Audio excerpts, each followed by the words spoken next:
Hey everyone, welcome back to Corporate Decoder, the place where we decode the corporate world. Today we're diving into a filing from the Federal Home Loan Bank of Atlanta. It might sound dry, but stick with me. We'll find out if their bond deals are a good bet or a gamble that could leave taxpayers on the hook. This report is basically a snapshot of the bank's financial obligations, specifically the debt they're taking on. This filing is dated March 24, 2025, so it's fairly recent, giving us a good look at where things stand. The main point of this filing is to detail the new debt the Federal Home Loan Bank of Atlanta is creating. They get most of their money by selling debt securities, which are like IOUs called consolidated obligations. These are basically bonds and discount notes. It's important to know that all of federal home loan banks are responsible for these debts together. So if one bank can't pay, the others have to chip in. The Federal Housing Finance Agency or Finance Agency regulates these banks and can even make one bank pay for another's debt if needed. These consolidated obligations are sold to the public through authorized dealers, and they're backed by the financial resources of all the federal home loan banks, but they aren't guaranteed by the US government, meaning that if all the banks fail, the bondholders are out of luck. Now let's dig into what's called Schedule A. This is where they list all the new bonds and discount notes that the Federal Home Loan Banks are committed to issue, where the Federal Home Loan Bank of Atlanta is the main borrower other than short-term ones. Think of it as a list of all the new debts they're taking on the responsibility to pay back a bond from another Federal Home Loan Bank.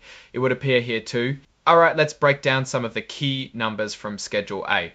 Looking at the table, we can see several bond issuances that happened around March 2025. For example, on March 27, 2025, and it matures, meaning it needs to be paid back on May 27, 2027. The next payment date is September 27, 2025, and it matures, meaning it needs to be paid back. On May 27, 2027, the next payment date is September 27, 2025. This bond has something called optional principal redemption and is Bermudan. This means that the bank has the option to pay back the principal, the initial amount borrowed before the maturity date. The Bermudan style means that they can only do this on certain dates. The interest rate type is fixed constant, which means the interest rate will stay the same throughout the life of the bond. The next date the bank can choose to redeem the principal is June 27, 2000 Anniabalas. Another issuance on March 24, 2025 has CQSCP 31320B5 PR3.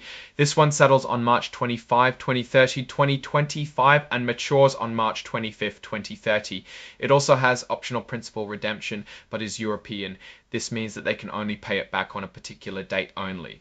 The interest rate is a fixed constant 4.3% and the bank par is $10 million, so a total of 25 has CQS a fixed settlement and maturity dates. Also with optional principal redemption and an interest rate of 4.3% and the bank par is $10 million. So a total of $25 million or a total of $25 million was issued under those terms. Then on March 25, 2025, they issued another bond, CQSCP 313-130B5 QR2, which settles on March 27, 25 and matures on March 25, 2027. The bank has the option to pay back this bond before it matures in Bermudan style. The next date they can do so is June 25, 2025. The interest rate is 4.48% and the bank par is $10 million plus another $55 million with the same characteristics. Let's quickly clarify some of these terms. Optional principal redemption means the bank can choose to pay back the bond early, but only if they want to. Bermudan means they can only do this on specific dates. European means they can only do it on one particular date. So what does all this mean? Well, the Federal Home Loan Bank of Atlanta is actively raising money by issuing bonds. These bonds have different maturity dates, interest rates, and call options, which give the bank flexibility in managing its debt. These actions are signed off on by Jerry Costello, MBS Portfolio Manager. Now for my take on all this. The Federal Home Loan Bank of Atlanta seems to be in a position where they need to keep borrowing money. The fact that they are issuing bonds with different maturity dates and call options suggests they are trying to manage their debt carefully, giving themselves some wiggle room to pay off the debt early if conditions allow. The interest rates on these bonds around 4.33% to 4.48% reflect the current market conditions and the bank's creditworthiness. One has to wonder what that borrowing is going towards. A key risk is that the federal home loan banks are all tied together. If one bank runs into trouble, the others might have to step in, which could create a domino effect. While these bonds aren't backed by the US government, the finance agency has the power to make one bank pay for another's debt, which could create some unfairness. Overall, the Federal Home Loan Bank of Atlanta appears to be managing its debt actively, but the interconnected nature of the Federal Home Loan banks and the lack of government backing for these bonds create some risks that investors and taxpayers should be aware of. Thanks for watching. If you found this breakdown helpful, please like, comment and subscribe for more corporate deep dives.